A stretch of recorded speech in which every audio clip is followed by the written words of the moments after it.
Well, thank you all for having me. It's a great honor and a privilege, and thank you all for coming out. Most importantly, education is arguably one of the greatest things in the world. In my case, I'm a Dallas native. Graduated the college, which is the undergraduate part of Harvard University. The university comprises the medical school, the business school, the law school, the school of education. All of those things comprise the university. So I'm a Harvard College graduate, part of the Harvard University system. Dallas native. I was the first one in my family to graduate from college. And that particular characteristic is something that the university looks at very seriously as first generation college students. I had to actually look at the title of my speech today. This is the third year here. And hopefully some of the same things I'll get to say. But the title is Debunking the Harvard Admissions Myth. Is that what it says? Yeah. Okay, that's a good topic because, first of all, can everyone hear me? Do I need to speak up? Okay. That's a good topic because there are lots of myths surrounding Harvard and the Harvard admissions process. And hopefully I can clear some of that for you today. The biggest myth, I think, is that there's a checklist.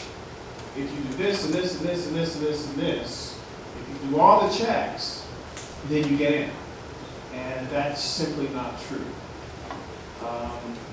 I'll tell you a little bit about myself. I am not an employee of the university. I'm an alumnus. I'm a member of the Harvard Club of Dallas Schools Committee. All that means is when a student applies to the university attempts to have a personal interview with every student. And we as schools committee members are those people who interview the students who apply.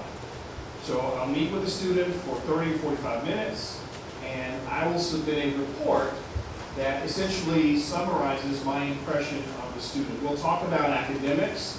We'll talk about their extracurricular activities. We'll talk about things of interest to them personally. Because think about it, when a student applies to college, whether it's Harvard or anywhere else, there's a stack of paper, right? And there's an essay, letters of recommendation, all these things go with the student's file. So in Harvard's case, I don't know exactly what the numbers, but there are going to be between 35 and 40,000 applicants for the freshman class at Harvard this year. And so that's 35 or 40,000 stacks of paper that the admissions committee has to go through. And the personal interview simply attempts to confirm or not deny what's in the student packet, but to put kind of a personal face with that stack of paper. So it just adds a little bit of a personal dimension. And in the case of Harvard, the interview only accounts for maybe 10% of the whole application process. So it's not unimportant, but most of what the university considers when a student applies is really what's in the stack of paper. I digress a little bit. Now, in one of the things I'm particularly proud of as a Dallas native, I've been interviewing for more than 15 years now. I ran for school board in Dallas a couple times and lost. I was very active in the PTA in Dallas ISD, and because education was a big deal for me, it was a way for me to give back and help other kids come along just the same way or better than I had. When I started interviewing in 1999, maybe every other year, a student from Dallas ISD would get into Harvard. And as I interviewed students, and Dallas had 160,000 kids altogether. I don't know how many of them were seniors in high school. I thought, well, that's just not enough. We need more students from Dallas ISD to go to Harvard. I didn't go to Dallas ISD. I went to Jesuit. But still, I'm a Dallas native. I'm proud to be a Dallas native. But that's not good enough. We have to do better. So I embarked on a campaign to contact as many high school counselors as I could to encourage them to get their best students to apply. And I did this for probably 10 years, not so much lately, but last year, and I like to think, at least in part of the efforts that I made, that there were 4 students who were admitted and went to Harvard from Dallas ISD. In part because of that myth. The myth that, oh, you have to have a perfect SAT, or you have to have this, or you have to have that. A lot of kids, it turns out, from Dallas ISD, A, they didn't know about it. B, they just didn't think they had what it took to get in. And I said to them, if you asked me when I applied, if I thought I would get in, I would have said no. So, we as interviewers who interview students year in and year out, we're surprised every year. We meet students that we fall in love with, figuratively speaking. They have great SAT scores, they have great GPA, they have great letters of recommendation, they're the president of this and whatnot, and they don't get in. And it's heartbreaking for us because we know that these students have what it takes to be successful at the university and in life. And we're also surprised that this one didn't get in, but this one did. And I remember that one, I interviewed this one, and I gave him a good report, but I thought this one was better than that one. Every single year, we're surprised as interviewers at who actually does get in. There is no formula, at least not at this level. The admissions committee knows more or less what they are looking for in terms of diversity, geographic diversity, ethnic diversity. They want to create a freshman class that's diverse. Now, there are some things that go without saying. You want to have strong test scores, SAT, ACT. Now, and I know they just changed the rating, the scoring system, but on average, when you look at the students who get in, who are admitted, they tend to have an average of 700 or higher on the SAT. Their ACT tends to be 32, 33. They tend to have a 3.9 or higher GPA, and they tend to be in the top 10% of their class. They tend. Those are the averages. What that means is there are students who have a 3.8 that get in. There are students who have less than a 700 average on their SAT sections who get in. Those are just the averages. And every year we're surprised. So the biggest, one of the biggest things I can say for you to encourage you is if you have the fundamentals, right? If you're at least in the top 25% of your class, if you have strong grades, I would say a 3.8 or higher. If you are at least in the 600s on your SAT, does that mean you'll get in? No, not necessarily, but you would be shocked. I promise you, you would be shocked at the hundreds of students every year who have a perfect SAT, 2,400 or now 1,600, 4.0, number one in the class, valedictorian, who don't get in. Why? That's the myth. The myth is that if you're the number one in your class, you have perfect everything, that you're going to get in. That doesn't work that way. Now, think about the process for just a minute. The job of the student is to, in the Harvard application process in any case, is to somehow, imagine, 40,000 stacks of paper would fill this room. You have to somehow stand out among those 40,000. Because honestly, think about it. If you have the best students in the world, in this case, because Harvard accepts students from all over the world, but most of them from the United States. If you have the best students in the country applying, easily half of those students could do the work and do well. So they have to have another way, because you'll have 35 or 40,000 applicants. They can only admit 2,000 students. That's really the tough part, is they only have so many spaces, so they have to cut it off somehow. So if they can admit 2,000, well, what about number 2001? Is that person any less qualified than 2,000? Or number one? No.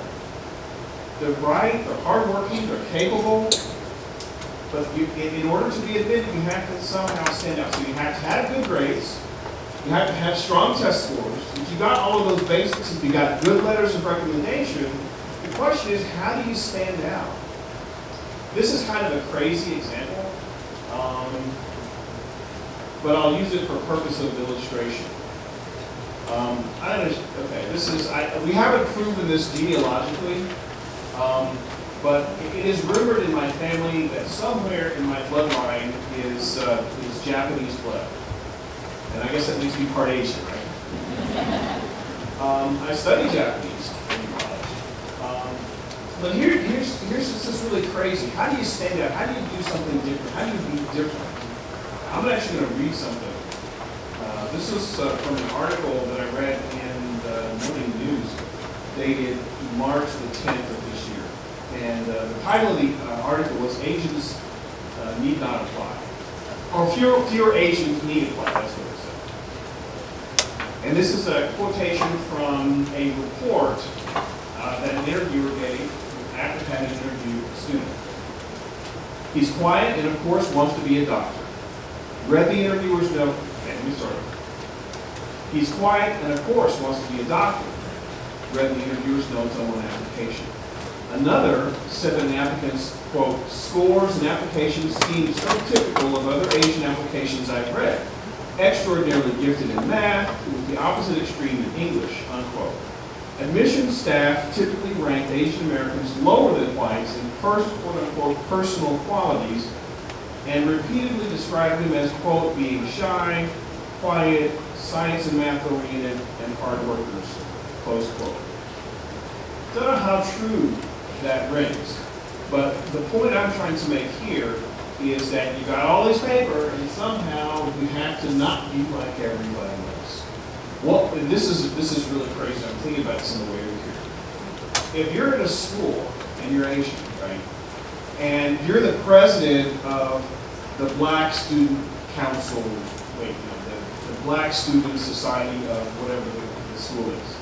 How many? I mean, that's really sort of odd, right? That would really stand out. If you were the president of the Black Student or the Hispanic Association or something, but you're Asian, and you're going, well, why is that? Well, it doesn't matter, but that something like that would definitely stand out in the application process. But you want to be different. What are some of the things that the college looks for? Okay, my time says 10:28. On the schedule, it has us going to 10:35, so I think I'll maybe wrap it up at about 10:35 and then have 10 minutes of questions. Does that sound okay? All right. I lost my train of thought. Right. That part I remember. No, I'm good. When, as interviewers, we're writing our report, they give us guidelines. Academic guidelines, extracurricular guidelines, personal quality thing, personal guidelines, and then others, right? One of the things that stands out for me as an interviewer that the university has emphasized is something called contribution. Contribution to the school, contribution to the community. What has this person done? And this goes along the lines of that servant leader idea. What have you done for the school? What have you done for the community? They want to see students and have students who care enough to go out of their way to do something for somebody else. Now, this is on top of my grades, my test scores, my extracurricular activities. What have you done to go outside of yourself for someone else? Okay, that's one thing. Karen, I lost the other. Accomplishment. They look for, well, what have you done?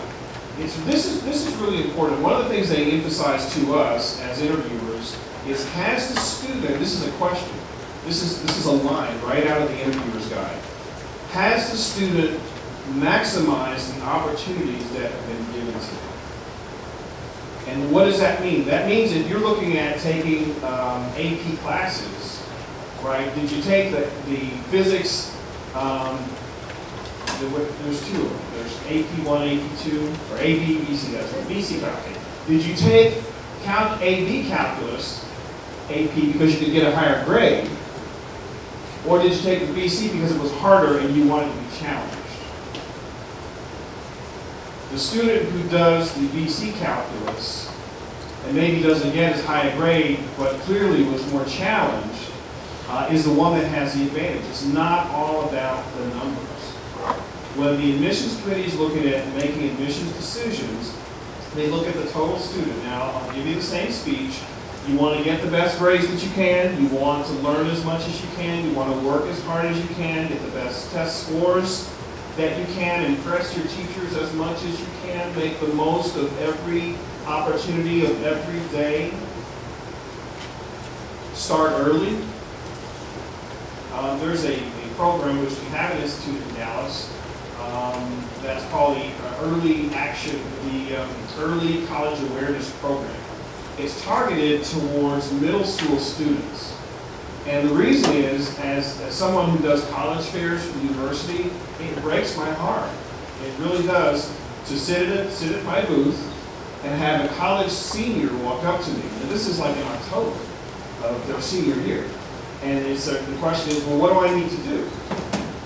Well, everything's been done at that point. There's not much else to do.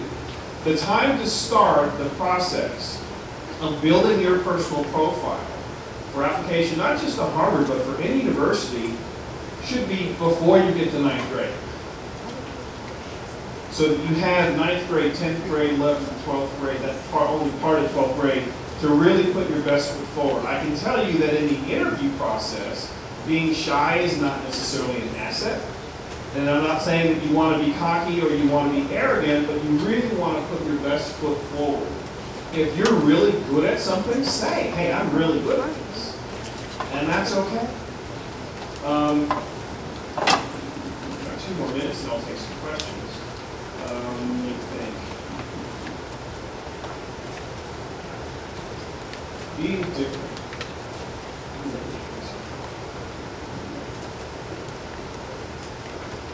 Oh yeah, I met a student 3 years ago now. She didn't get it, and came to me as a freshman and started asking questions about, what do I do to get in, and this and that, and I gave the whole speech, right?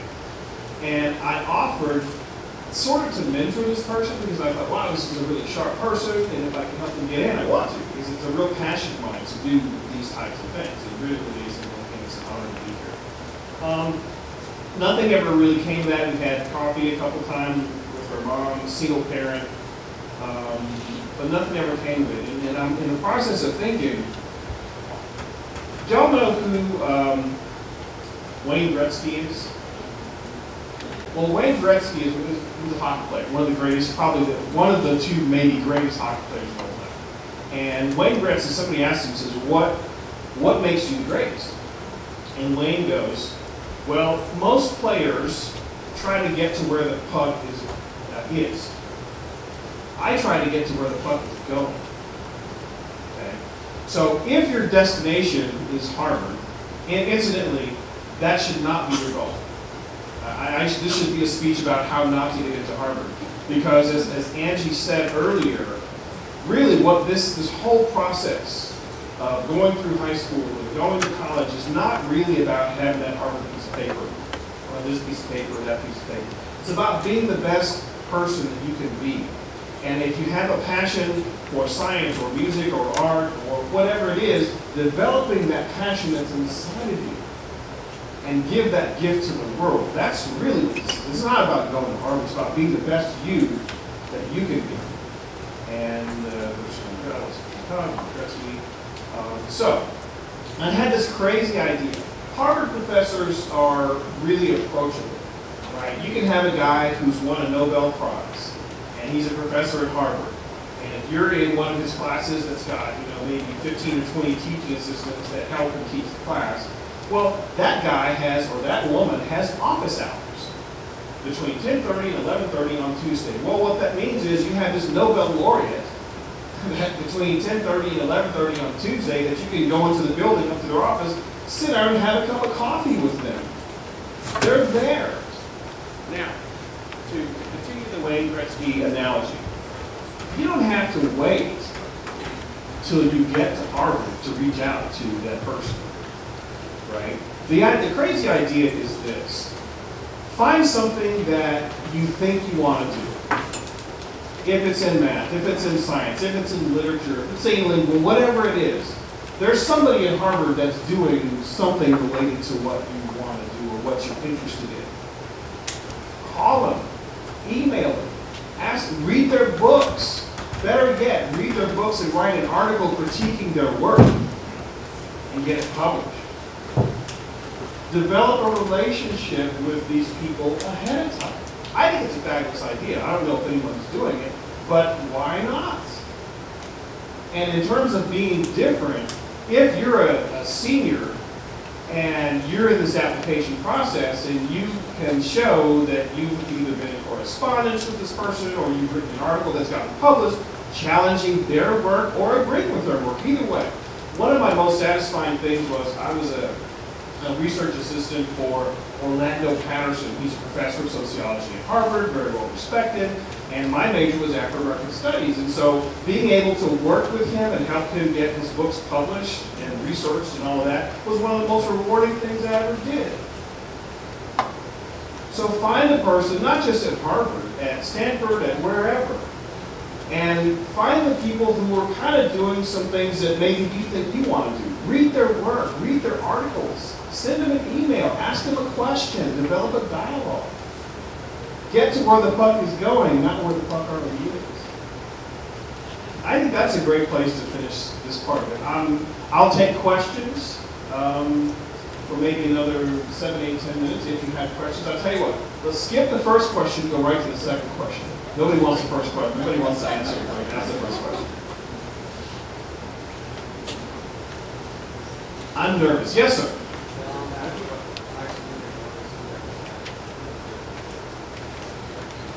The question is, does it matter the high school? Possibly. Okay. St. Mark's, for example. I didn't go to St. Mark's. St. Mark's sends 5 or 6 students, or Hockaday, same thing, every single year, right? They know they're going to get a certain number of students into Harvard.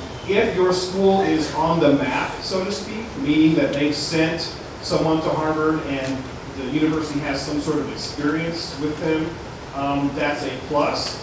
But it's not, doesn't mean that if no one has ever been from your school that they don't have a chance. There's a school in Dallas called David Conrad High School. They sent their very first student to Harvard last year. And the funny thing is, I was there when we did the ribbon cutting and broke the ground and all that. So if there is no precedent, that's not necessarily a negative. But if you go to a St. Mark's or a Hockaday or one of these schools, you've got to know it's going to be very, very competitive. So it's almost better to be from a lesser known school. Plano East, oh my God, we get lots of students from Plano East who get in and apply because it is very competitive. I hope that answers your question. Yes, sir, in the back. What do you look for in application essay? You know, that's what I am not able to answer that. The question is, I'm an interviewer. I'm not an admissions. I'm not on the admissions committee. The question is, what do they look for in an essay? Just off the top of my head, good grammar, good spelling, good punctuation. That technically it's well put together. Now, from a personal standpoint, because I never get to that, I've never read the essays, and that's not part of what I do. I would again, that being different theme, not sound like, oh, here's another paper on fill in the blank. Pick something that's maybe not quite on the beaten path, or something that's a little off the beaten path, a little outside of the box maybe. I would venture to say that the most, aside from being technically correct, the most important thing that you can demonstrate in the essay is something that you feel personally very strong about. So that when someone reads the essay, they get a sense of who you are as a person and what you think and how you feel, But more importantly, because I read an essay that was like this, I'm like, wow, I want to meet this person. You want to create an essay that has the admissions committee going, wow, I want to meet this person. So if they just read the 100 essays on topic A, and here comes 101, it's the same thing. Try to be a little different in terms of your approach, but let them know who you are. Yes, sir. I'm sorry, how do you? I'm not sure I understand the question. The question is how do I or the committee consider dual enrollment courses? You mean like you're in high school and you're taking college courses? Oh, okay. Harvard does not accept any college credit before you get there. That's it. Any other questions? I'm not seeing any. Oh, yes, in the back. As an interviewer, if you don't see the essay, what do you see? As the question is, since I don't see the essay, what do I see? I see the person. Well, no, really. The student will come in and we'll sit down and we'll have a conversation. We'll talk. Now, I have sort of guidelines to follow. I ask them about their academics. I ask them about their extracurricular activities. I ask them what they like to do in their free time, their favorite pastimes, favorite books. If you could meet anybody in the world, who would it be and why? Because you want to get a sense of that person. Yes, ma'am. Yeah. Be a little more specific. Does Harvard give you the test scores? Does Harvard give you anything from their application? Or do you just have their name and school? Harvard does not give us anything except their name and school. Now, part of the guideline for the interview is to talk about those things, so the student will give us that information. So by the end of those are standard questions. Okay, what's your GPA? What's your class rank? What you do on the SAT, the ACT? What is different section? We find it out during, the course of the interview. Now that stuff's already in their application, but as part of the conversation to frame the discussion around, we do ask those questions during the course of the interview. But the school doesn't give us that. They give us the name, the email, the address, and the school. That's all we have. And their ID number. Yes? So since the interview is only 10% of the what is the 90%, the other 90% or is the student only at the interview The question is, if the interview is only 10%, where does the other 90% come from? The goal of the university is to interview every single applicant. We are 99.99% successful. There are occasions when students out of the country and things like that, but everybody gets an interview. It's the thing I talked about, I call it the profile. It's what you've done, your body of work as a student from 9th grade through, and in some cases even before 10th grade, but for the most part, what you've done in high school in terms of your academics, in terms of your extracurriculars, in terms of your letters of recommendation, what do your teachers think about you? Your leadership is really important. This is the whole checklist idea. It really is kind of, it disserves the student in their application if they join a bunch of clubs just so they can put a bunch of clubs on the application. It's better to have deep involvement in one or two things than sort of sketchy or surface involvement in 10 or 15 things. Yeah, if you're, I'm on this club, and this club, and this club, and this club, and you're just a member, well it really hurts, in my view, that application. Because as a student, what you want to do is you want to really, I was thinking about this, it's like, think of it as any swimmers in the room. Anybody swim? Nobody swims? I like to swim. That when you swim, like you dive in the water and you're completely covered up with water, right? Well, for the things that you are interested in as a student or passionate about, think of it like swimming. It's just all over you. It's the thing that consumes you. You breathe it, you eat it, you sleep it, and if you do that over a period of 3 or 4 years or 5 or 6 or whatever, you get really good at it. And that's a quality, when I mentioned accomplishment earlier, is that you've been like pounding on this thing and pounding on this thing, you become kind of an expert, and that helps you to stand out. Because most students have the myth in their mind that if I just do this, if I check this spot, check this spot, check this spot, check this spot, and I check all the boxes, that's all I really need to do. No, it's more than that. The term that the university uses is well lopsided, meaning they're maybe a little quirky in one area.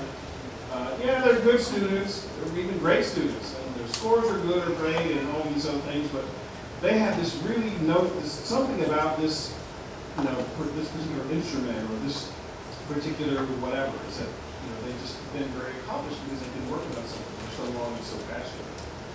I'll finish it. I can take one more question. Yes, sir. What was the financial aid? Great question. Offer the school ride? Okay, are you a plan? The question is about, no, that's the perfect question. The question is about financial aid. It's a really interesting question because Harvard has the largest endowment of any university, I think, in the world, $30-something billion. It's enough money that they could charge zero tuition. In fact, there is a movement to have zero tuition at Harvard. Now, that's not here yet. About 70% of students have some form of financial aid, and the program is so good that for a family whose household income is less than $65,000, there is no expected family contribution, which in plain English means it's free. This year, the tuition is just under $60 for this coming year, and when you add in travel and all these other things, the expected cost is a little over $70,000. But again, if the household income is really, if the income is not there under 65, the university expects no contribution at all. Pretty right. Great question. Okay, I'll be at the booth here. If you have other questions towards the end. I would just close by saying 40,000 stacks of paper, you have to somehow stand out. And stand out by being at least a little bit different from the guy next to you on your right and on your left. Thank you very much.